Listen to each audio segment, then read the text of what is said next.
Bueno, muy buenas noches, estimados televidentes. Hoy voy a tener el gusto de presentar con dos de sus autores un libro que acaba de salir, ¿no es así, Ricardo? Sí, está saliendo. Bueno, un libro que se llama Heidegger y la cuestión ecológica. Yo sé que a vos te interesa mucho ese tema y ya hemos hablado en algún programa, Sí. pero más informalmente. Este libro tiene tres autores, con sendos trabajos, por supuesto, ¿no? Gianni Vattimo, que, bueno, es conocido por todos, es un filósofo italiano de gran prestigio y trascendencia. Mónica Giardina, que nos acompaña hoy, y mi coequiper, Ricardo Pogliarsin. Vale la pena señalar también que tiene un prólogo de Dina Picotti, que ha sido en los últimos años la principal traductora al castellano de Martin Heidegger, y el libro se llama Heidegger y la cuestión ecológica, o sea que si lo prologa Dina Picotti, una de nuestras mayores entendidas en el pensamiento de Martin Heidegger. Todos ustedes saben que Heidegger ha sido probablemente el filósofo con Wittgenstein, el filósofo más importante del siglo XX, más allá de que uno esté de acuerdo o no con sus ideas, ¿no? Es otra cuestión. Bueno, digo, si lo prologa ella es porque evidentemente el libro, y además yo he leído ya una parte, tiene una gran calidad. Lo ha publicado Prometeo, que está realmente siguiendo una política editorial, es una editorial nacional que está siguiendo una política editorial muy, muy interesante, ¿no? En cuanto a la cantidad y calidad de lo que publica. Hoy les voy a preguntar a ustedes, dos de los autores, Vattimo no está en el país, que yo sepa. No. Si no estaría acá también con toda seguridad. Les voy a preguntar, pero claro, les voy a preguntar lo sustancial del trabajo de cada uno de ustedes, a dónde apunta, etcétera, pero sin que digan todo, porque el libro está para comprarlo. Creo que está disponible en todas las librerías, porque Prometeo tiene muy buena distribución. Sí, muy buena distribución. Además está la misma librería de Prometeo, que está en la calle Corrientes, ¿no? Corrientes entre Riobamba. Pringles es la calle, Mónica. Ahora Pero está. esa es la editorial. Ah, la editorial. No, por eso Claro. digo, la librería. La librería está en Corrientes entre y Ayacucho. Riobamba y me Ayacucho. parece. Sí. Entre Riobamba y Sí, Ayacucho, sí, llegando a Riobamba. Bueno, Mónica, empezamos por vos. Bueno, cómo no. Bueno, muchas gracias por la invitación. Estoy muy contenta y muy orgullosa de este libro que pensamos con Ricardo ya desde hace bastante tiempo. Compartimos nuestra afición por el pensamiento de Heidegger y en esta ocasión nos acompaña nada más ni nada menos que Gianni Vattimo. Y como vos bien decías, con prólogo de Dina Picotti, es decir... Ahí yo cometí el error, disculpame que te interrumpa, pero el programa este es un poco así, ¿no? Estando yo, mucha gente se queja después en los comentarios, Maresca no deja hablar a nadie, Maresca... Pero yo no conté tus antecedentes, ¿por qué no decís brevemente ¿Cómo no? cuáles son? Bueno, yo estudié filosofía en la Universidad del Salvador, donde obtuve el título de grado y luego hice el doctorado en la Universidad Nacional a Distancia con sede en Madrid. Y mi padrino de tesis fue el fenomenólogo español Javier San Martín. ¿Sobre qué versaba tu tesis de doctorado? Justamente prolegómenos para una fundamentación de la ecología, es decir, intenté llevar una mirada filosófica a una temática de plena actualidad y ver de qué modo la filosofía de Heidegger podía echar luz sobre este tema, ¿no? Que me parece a mí, lo hemos conversado muchas veces con Ricardo, que es uno de los autores clave como para pensar la crisis ecológica actual. Aunque Heidegger no haya hablado nunca de ecología, y menos de ecología. Sí, hay un autor que hace muchos años, Scherer, ¿no? Hace muchos años, que lo considera el padre de la ecología. Cierto, sí. Lo que yo sé que ustedes, bueno, enseguida te dejo que nos cuentes el contenido de tu trabajo, Pero sé que ustedes, por lo que he hablado con Ricardo, intentan llevar esto de la ecología tan difundido y tan imprecisamente comprendido y transitado a un nivel superior de comprensión, ¿no? Ese nivel, bueno, llamémoslo filosófico, por supuesto. Pero sí, ya te dejo. Sí, esa es un poco la idea, ¿no? Más allá de lo programático, más allá de las cuestiones políticas, jurídicas, económicas que rodean al tema, porque es un tema evidentemente muy complejo y donde convergen muchas dimensiones.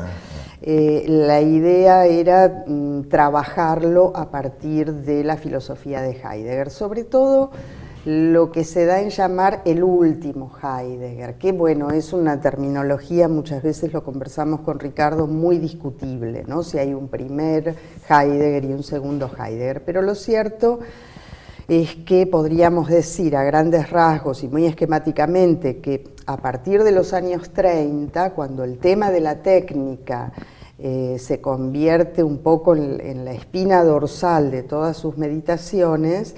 ¿Tan temprano ves el tema de la técnica presente en él, en los años 30 ya? Sí, en los aportes a la filosofía aparece con toda claridad, en los Baitre, exactamente. Sí, es verdad. Lo que pasa es que eso quedó inédito en su momento, ¿no? Y allí plantea cuestiones... Porque eso es del 32, creo. El 35, 38, ¿no?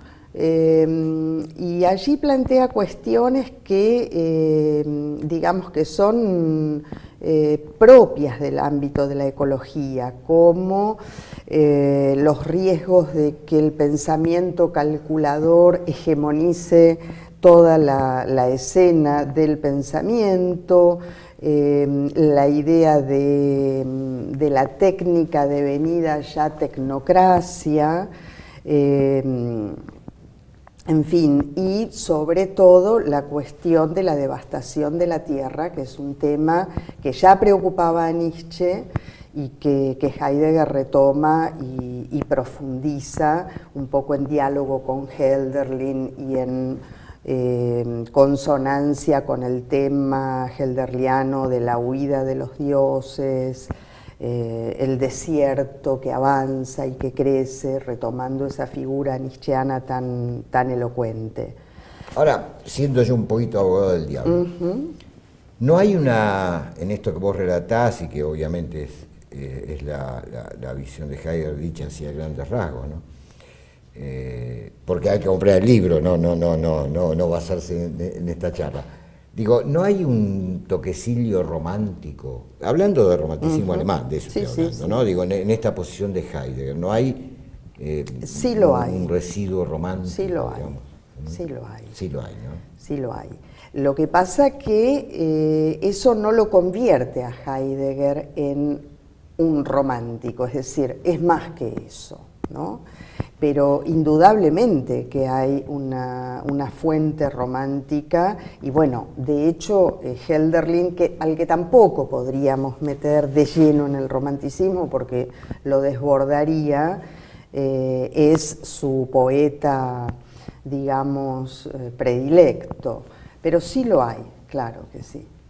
Y en el pensamiento sobre la cuestión de la técnica eso está muy presente. Pero creo que dicho así, dejado ahí el tema, sería insuficiente la caracterización. ¿Dónde ves que Heidegger va más lejos del romanticismo? Pues, del romanticismo alemán siempre estamos hablando, ¿no? O del idealismo alemán, o sea, Fichte, Schelling, Hegel. Bueno, que sobre todo Schelling estaba muy emparentado con los románticos, ¿no?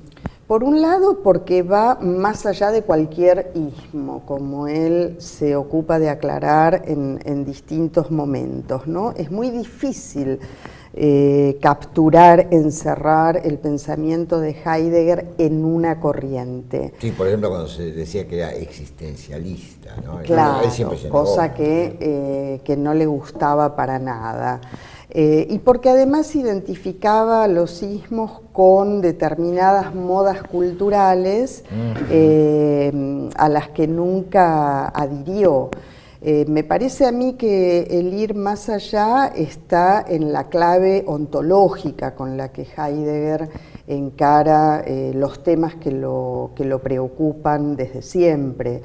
Su diálogo o su intento de diálogo con Oriente también es un ir ¿Qué quiere más decir con allá. esto de la clave ontológica en Heidegger? Porque, digamos, no podemos negar, aunque no son estrictamente románticos, son muy influidos, pero que Fichte, Schelling o Hegel, bueno, también en ellos hay una clave ontológica, digamos, ¿no? Sí, pero justamente, por ejemplo, en la cuestión del tema de Dios, una cuestión muy compleja en Heidegger y que Ricardo ha trabajado incluso más que yo en ese aspecto, lo que Heidegger le reprocha al idealismo y de alguna manera supone que a partir del sistema idealista también Dios queda un poco capturado en las redes de un sistema conceptual, digamos. Así es. Es que es así realmente, ¿eh? Que, bueno, el hecho de querer dar cuenta a través del concepto o a través de una argumentación probatoria de la existencia de Dios significa al mismo tiempo perder a Dios, ¿no? En ese sentido me parece que va un poco más allá. Y Sí, muy interesante lo que decís, porque yo por lo menos tengo la misma idea, que te la diría en estos términos. Creo que el idealismo alemán particularmente ha contribuido poderosamente a eso que Nietzsche llama la muerte de Dios, de la cual se ocupa Ricardo en su artículo, ¿no? en su texto. Al atraparlo dentro del sistema, la red conceptual, y además al plantear explícitamente, digamos, que la autoconciencia humana es un elemento imprescindible para la realización de Dios, ¿no? No hay revelación sin autoconciencia humana y por ende sin la historia, con lo cual Dios queda, bueno, Schelling era panteísta directamente, no digo sin ningún disimulo, ¿no? Así que sí, indudable. Ahora, aprovechando lo que estás señalando ahora, ¿qué pasa con la cuestión de Dios en Heidegger, ya que vos sos el ¿Me lo experto? preguntás a mí?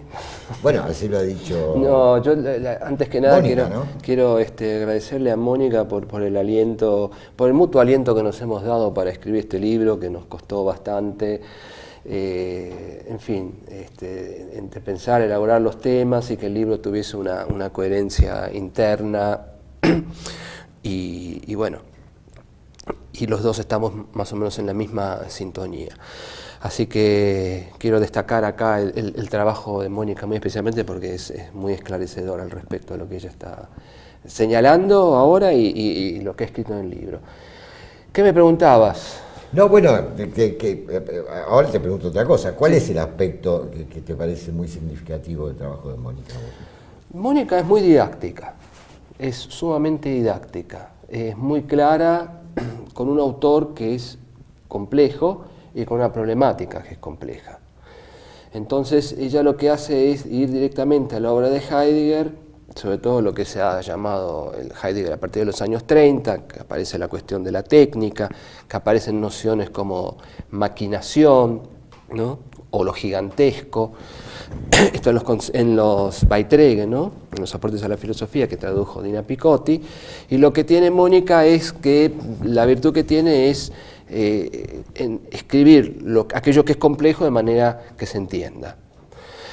Cosa que no muchos autores lo hacen. Muchos autores en la Argentina suelen... No lo hacen más Heidegger más claro, complicado, lo suelen complicar y creen que son más heideggerianos. Más vale leer a Heidegger directamente. Entonces me parece que acá ya es un aporte muy válido. Bueno, lo mismo pasa con Bátimo. Yo cuando leo las obras de Bátimo, que cita una gran cantidad de autores y que dialoga con los mismos, escribe de manera comprensible. Uno puede estar o no de acuerdo con el autor, o sea, digo con Bátimo, pero lo que no podemos negar es su capacidad de transmitir el pensamiento tal como lo viene desarrollando y esta facilidad que tiene de ir relacionando diversos pensamientos. Además es un reconocimiento importante para ustedes que un autor tan afamado internacionalmente, con tanta obra, qué sé yo, haya publicado. No, para nosotros ¿no? es un honor. No porque ustedes sean menos, sino por el hecho de que somos argentinos, que la difusión de nuestro pensamiento siempre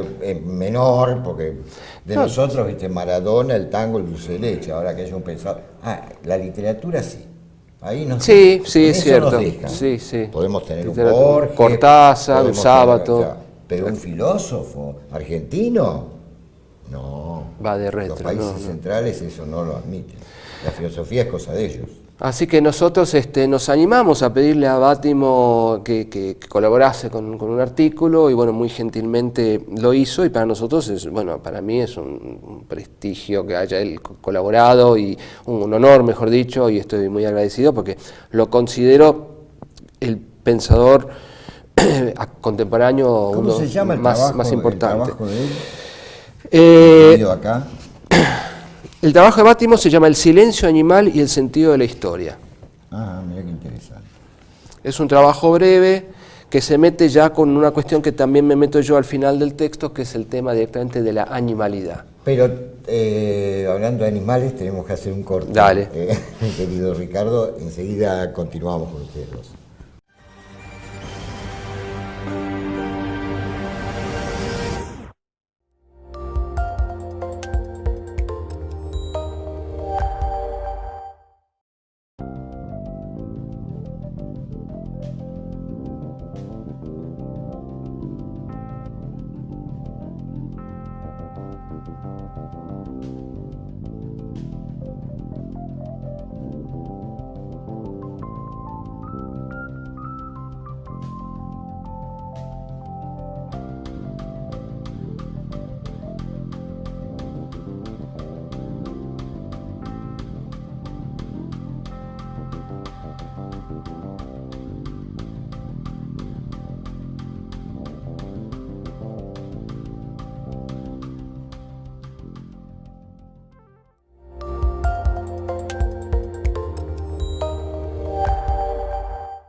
Bueno, estamos acá presentando un libro que acaba de salir. Como decíamos antes, el libro se titula Heidegger y la cuestión ecológica, tema en el cual viene uno de sus autores trabajando hace tiempo. Quizá vos también, Mónica, pero yo eso no te conocía de antes, ¿no? Ricardo sí, pues hacemos el programa juntos la mayor parte de las veces. Los autores son Gianni Bátimo, nada más ni nada menos, Mónica Giardina y Ricardo Poyersin. El libro tiene un prólogo de Dina Picotti, traductora de Heidegger al castellano, sobre todo de su obra póstuma, y fue publicado por Prometeo. Así que no hay excusa para no comprarlo, porque está en todas las librerías. Además, la librería de Prometeo misma está en Corrientes, entre Riobamba y Ayacucho, un lugar hiperaccesible. Continuando con el diálogo, Ricardo, yo te preguntaba, y ahí nos desviamos un poco al final del bloque anterior, porque Mónica me había enviado hacia ese lado, ¿qué pasa con la cuestión de Dios en Heidegger? Porque digo, es una cosa que suele ponerme muy nervioso, personalmente, eso del último Dios, de ese Dios que pasa y no se sabe quién es, qué sé yo, para decirlo así vulgarmente. Está muy bien resumido. Que creo que es el último capítulo en Baitré, ¿no? Sí. Aportes. ¿Qué pasa con ese Dios? Es también tenemos que hablar de residuo romanticismo. A ver, yo soy un romántico, o sea, a mí yo no me De avergüenzo. un catolicismo vergonzante, hay diversas, de un paganismo, es lo que dijo, de una mixtura. Porque vos viste que en los románticos alemanes está esa mixtura, Helder, esa mixtura entre lo pagano y lo cristiano. Triunfa lo cristiano, pero está esa mezcla, porque con esa fascinación que yo tenía por Grecia, digamos, ¿no? También el idealismo alemán, evidentemente el elemento pagano entraba, hasta el tiempo que dudó Hegel en decidirse por el cristianismo, Sí, porque sí. Schelling, que habla de la polis griega como la bella totalidad ética, realmente estaban deslumbrados por Grecia, ¿no? Sí, bueno, Heidegger también. Heidegger también. Sí, No lo vamos a negar. No, yo creo que Heidegger es impensable sin la tradición romántica alemana que lo precede. Y esto hay que decirlo y hay que destacarlo, inclusive uno tiene por qué avergonzarse. Es que no es una mala palabra. No, por eso, no hay que avergonzarse. Pero también es posible distintas lecturas de Heidegger, como la que hace Bátimo en este caso, o como una crítica que hace Derrida, pero también en parte lo sigue. Ahora, con respecto al tema del último dios, yo diría que toda la temática de los dioses que Heidegger introduce ya en los tempranos años 30 es un planteo muy original, porque es el primer autor que se anima nuevamente a reintroducir los dioses en la filosofía. Dioses que habían sido... Los dioses. Los decís, dioses, sí. Los sí, dioses, sí. decís. Los dioses, o sea, el tema... los dioses, Dios y, en un contexto más amplio, lo sagrado. La cuestión de lo sagrado. Reintroducir esta temática en pleno siglo XX, con el apogeo, bueno, de esto ya hemos hablado nosotros, ¿no?, del neopositivismo, del cientificismo, del marxismo cultural, como se venía dando, que prácticamente estas corrientes monopolizaban todo el espectro, y por el otro lado quedaba, el existencialismo, que hay que decir la verdad, que tuvo su exponente, digamos, más conocido al menos en Sartre, seguidor de Sartre, de Heidegger, que ya no se puede leer por eso. gran deudor de Heidegger, que acá lo han retomado algunos filósofos que conocemos, pero... Sí, pero no lean a Sartre, por lo menos no lean el Ser y la Nada, pues no, pero un el disparate. Ser y la Nada no hubiese aparecido si no hubiese aparecido Ser y Tiempo antes, Ser y Tiempo. Es una mezcla entre Parménides, Descartes, Hegel y Husserl y Heidegger que no se entiende nada. Entonces, en un contexto entre las dos guerras mundiales, en un contexto altamente desacralizado, donde impera el positivismo, el neopositivismo, el materialismo y el existencialismo ateo, y por otro lado un neotomismo de la mano de Maritain y Gilson, pero que se queda más bien una especie de repetición de Santo Tomás y lo usa como un arma de batalla. Bueno, que alguien reivindique nuevamente los dioses, y en la filosofía, desde la filosofía, no desde la teología, me parece que ya de por sí merece un llamado de atención y de profundización. Pero no quiero dejar pasar una cosa, porque me parece muy central, por lo menos en tu trabajo, que ha avanzado más en él, ¿no? Pero se lo voy a preguntar a Mónica. Me parece que ustedes ponen mucho el acento en una cuestión vinculada con esta hibris de la técnica, de la tecnología, que es la muerte de la naturaleza, ¿no? ¿Cómo sería esto bien? ¿Cómo hay que entender este tema de la muerte de la naturaleza? Bueno, esa es una... En consonancia, ¿no es cierto?, con esta hipertrofia de la técnica contemporánea. Esa es la pregunta para Ricardo, porque es para Ricardo. Su tema fuerte. Pero usted tendrá algo que decir, seguramente, también. Sí. Pero bueno, el trabajo de Ricardo se centra sobre ese tema, ¿no? De qué manera y qué puede querer decir la muerte de la naturaleza. Desde mi perspectiva está muy asociado al tema de la devastación de la tierra, es decir, a esa hibris que vos mencionabas y que entiendo yo es causante de muchos de los males que hoy nos aquejan y que generan la gran crisis ecológica en la que estamos, ¿no? Creo que por ese lado hay que ver la muerte de la naturaleza como, digamos, la desacralización total y la conversión de la naturaleza, como el mismo Heidegger dice, en una gran estación de abastecimiento, ¿no? Donde lo que hay se transforma en recurso disponible. Sí, ver qué se le puede sacar, ¿no? Exactamente. La naturaleza se ha convertido en eso, en un stock, tal cual.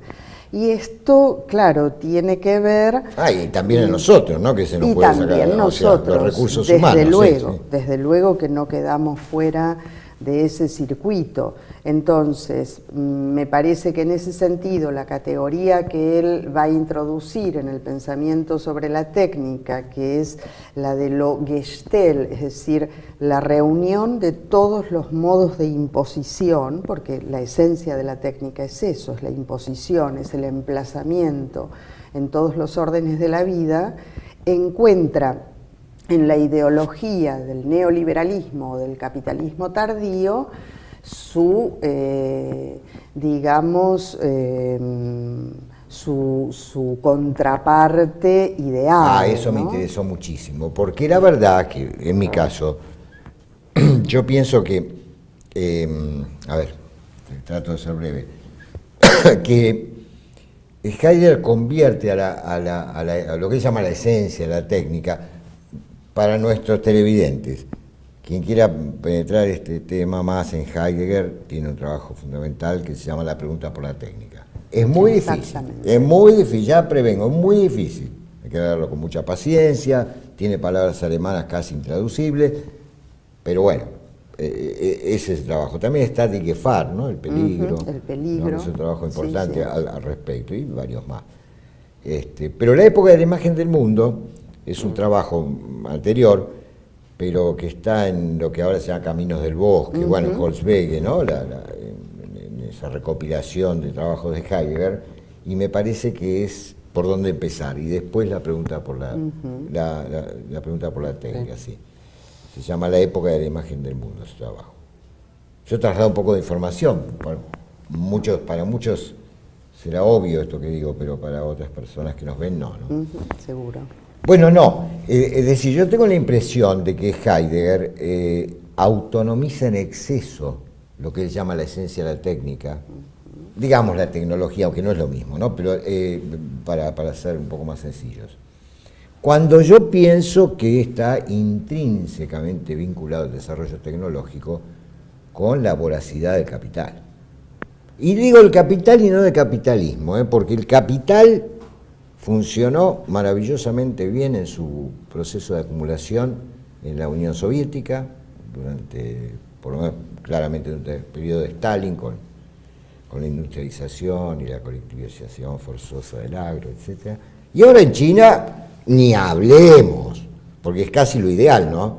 Casi lo ideal, un régimen comunista, autoritario, donde no hay sindicatos que se puedan formar, donde no hay posibilidad de protesta estudiantil, ya sabemos lo que pasó hace algunos años, y un capitalismo salvaje, el humo que cubre esas ciudades chinas industriales, ni hablemos, etc. Entonces, yo tiendo más a pensar, por eso me gustó la asociación que vos deciste recién con el capitalismo, digamos, ¿no? Tiendo a pensar más este avasallamiento de la tierra, todas estas cosas con las cuales estoy absolutamente de acuerdo, más como un efecto del capital aliado, digamos, con la tecnología, que he pensado solo en términos de la tecnología, ¿no? Bueno, solo en términos de la tecnología, hasta por ahí nomás, porque ahí, y esto es una cuestión también muy difícil de transmitir, ahí se juegan algunas tesis sobre la historia en Heidegger. La historia no es solo la sucesión de los acontecimientos humanos. La historia es historia del ser y la técnica es una figura del ser. Claro, la así lo plantea él. ¿no? Por eso también él incluye al comunismo cuando reflexiona sobre la técnica. No es que quede de lado, en realidad sería eso Gestell que lo abarca todo. Que lo abarca bueno, todo. claro. Sí, déjame acotar una cosa. No sé si te vamos a dejar un poco, porque está muy interesante la exposición de Mónica. Que siga ella entonces. Te dejamos. No, es una tiene que ver precisamente con lo que ella está planteando. El Heidegger de los años 36, 37, cuando empieza a darse cuenta, y antes también, que el nacionalsocialismo no es esa proyección filosófica y psicológica que él pensó que podía llegar a ser. La repetición originaria Bueno, del origen. y que muchos creen que... Bueno, exactamente, pero y algunos autores bien dicen que él tuvo un nacionalsocialismo privado, ¿no? Que es muy interesante la tesis. Sí, muy personal. Y esto se separa, ese ideal nacionalsocialista que él tiene, de lo que está pasando. Entonces él ahí empieza a criticar fuertemente tres ideologías que tienen que ver precisamente con este olvido extremo del ser que se plasma en la técnica, en la esencia de la técnica. Él ¿no? está criticando al nazismo. Yo estoy convencido que ya en el 35-36, cuando dice estas cosas, ya se está paga separando. El pato el pobre Nietzsche. Ya se empieza a separar en el 30. Paga el pato el pobre Nietzsche porque le atribuye toda esta cuestión a Nietzsche, pero esa sería otra discusión. Pero yo creo que él está reflexionando cuando piensa en nihilismo como voluntad de voluntad y la cuestión de la tecnología, está pensando en el nacionalsocialismo, está criticando al nacionalsocialismo. Bueno, ¿cuáles son las tres? El nacionalsocialismo fue una expresión acabadísima e hipermoderna del desarrollo de la tecnología y de cierta brutalidad, ¿no es cierto? Que hoy la vemos en la ingeniería genética, qué sé yo, atenuada, lo que sería el pensamiento, que es inherente, lo que sería el pensamiento unidimensional o unívoco, ¿no? Este pensamiento que no permite la plasmación de otro tipo de pensamientos o de otro tipo de acciones que no sea este monopolio de la técnica. No se trata de estar en contra de la tecnología, sino que lo que Heidegger ve como la esencia de la técnica es esta imposición de la técnica sobre otros modos de pensar y de experimentar o experienciar la realidad. Dentro de esta imposición, el nacionalsocialismo es el que más lejos ha arribado, pero también hay otras dos vertientes, y esto tiene que ver con lo que decías vos antes y Mónica también, que son el bolchevismo, ¿sí? Por supuesto. Y el americanismo, que Heidegger es muy crítico.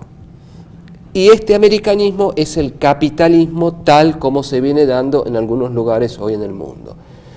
Que por supuesto los liberales dicen que en realidad no es liberalismo, bueno, no vamos a entrar en ese detalle, pero podemos decir neoliberalismo y capitalismo, tal como se va dando en China y tal como se va dando en distintos lugares, tendría que ver con esta plasmación de la técnica como última figura del extremo olvido del ser. Pero no podemos terminar, Mónica dijo que vos tenías que hablar de no, o sea, no podemos terminar el programa sin que hables de la muerte de la naturaleza, que me parece ser central en esta obra, digamos, ¿no? O uno de los puntos centrales. Yo voy a decir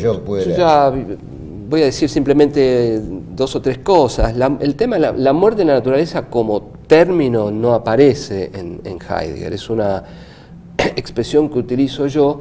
No, eso es vos, claro. Me dijo Mónica que utilizando otros autores, en este caso Bill McKibben, que es un autor norteamericano. ¿Cómo se llama? Bill McKibben. McKibben. Que se llama El fin de la naturaleza. Es un libro El fin de la naturaleza. ¿Qué año es ese libro?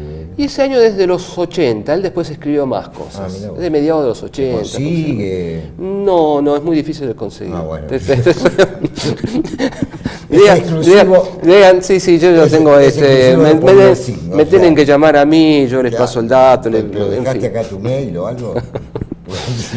Que me llamen al canal, sí, no hay problema. No, no es un autor conocido, él después escribió otras cosas. Sé que estuvo del lado de los, ¿cómo se llama? ¿No? De los republicanos en Estados Unidos, apoyó. Los demócratas, sí. Más no hay, me parece. No, de los demócratas, que siempre tienen una posición más cauta frente al tema del cambio climático, de la capa de ozono, que los republicanos que directamente niegan, inclusive pagan a empresas. Los republicanos se compran campos en la luna. Bueno, pero por eso, niegan directamente los datos. Cuando llegue un momento se va. Entonces ese término, la muerte de la naturaleza, que aparece en este texto, el fin de la naturaleza, es de McKibben. Y yo lo utilicé ya presuponiendo, con todo este imperar de la técnica que ha llegado a todos los rincones del planeta, que estamos ya en una época postnatural. ¿Qué quiere decir postnatural? Que prácticamente no hay lugares de la Tierra que no hayan sido tocados por la técnica. Es decir, todo lugar mediatizado, como diría mediatizado Hegel, ¿no? por la técnica. Como diría Sí, Hegel, sí. diría No hay lugar que no tenga un efecto antrópico o tecnoantrópico, por decirlo de alguna manera. Y se me ocurrió muy interesante relacionar esto con el tema de la tierra en Heidegger, porque la tierra, al igual que los dioses, no es un retorno a una visión pagana del tema de los dioses, a mi criterio, ni la tierra es una visión nostálgica en Heidegger, porque no existe se más. trata de la agricultura primitiva. Heidegger da esos ejemplos, pero no se trata de eso. Me parece que lo que Heidegger dice es que la tierra es aquello que se muestra y se rehúsa, es aquello que no se puede dominar. Tiene el nacimiento de la obra de arte, el origen de la obra de arte. El origen de la obra de arte, que es un texto que muestra muy Ahí bien. habla de tierra y Ahí mundo. aparece por primera vez el concepto Sí, de pero tierra. tenemos que terminar el programa. Así como lo conocemos. Lamentablemente. Mejor, Pero- que prime el deseo. El libro se llama Heidegger y la cuestión ecológica. No hay tantos autores que hayan tratado esto y con mucho fundamento, por lo que hemos escuchado, tanto Mónica como Ricardo, que están hoy con nosotros, le dan a Heidegger un lugar importante en la elevación de esto que se conoce y se difunde como ecología a un nivel de reflexión muy superior, sin negar los dos aspectos que implica la ecología, como vos bien, Mónica, lo dijiste, digamos, ¿no? Sociológicos, económicos, jurídicos, Sí. etc. El libro se llama Heidegger, la cuestión ecológica, lo publicó Prometeo, cómprenlo. Hasta el próximo programa. Gracias.